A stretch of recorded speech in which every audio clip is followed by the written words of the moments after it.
Let's take a look at picking a point out of the staking list and staking it with GPS equipment.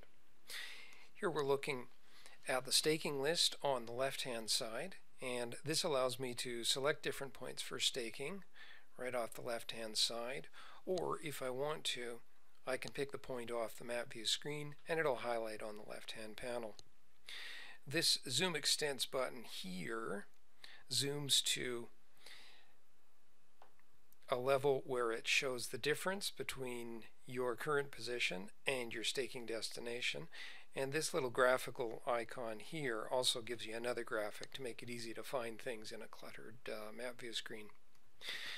Once we are staking, all we have to do is open up the instrument toolbar, and you'll see the observations toolbar gives you a variety of information to direct you to your point.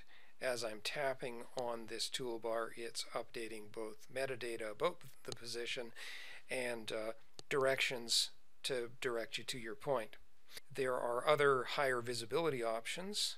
If I pick on this icon here, I can see the split screen view, and so that'll give me a better visibility on my point. Now currently it's telling me I need to go 10 meters to the west, and now I'm actually close enough that it highlights in green, showing that I'm within my staking tolerance, and I need to go south about 5 meters.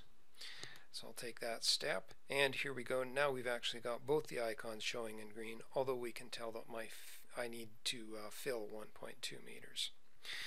So that's one way of viewing your directions. Or notice how I can pick this icon and now it gives me a direction and a distance to my point. Same information, just expressed differently.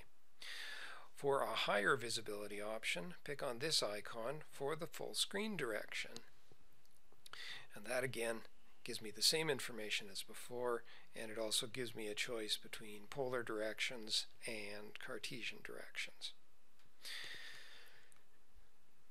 Thanks for your interest in staking a point.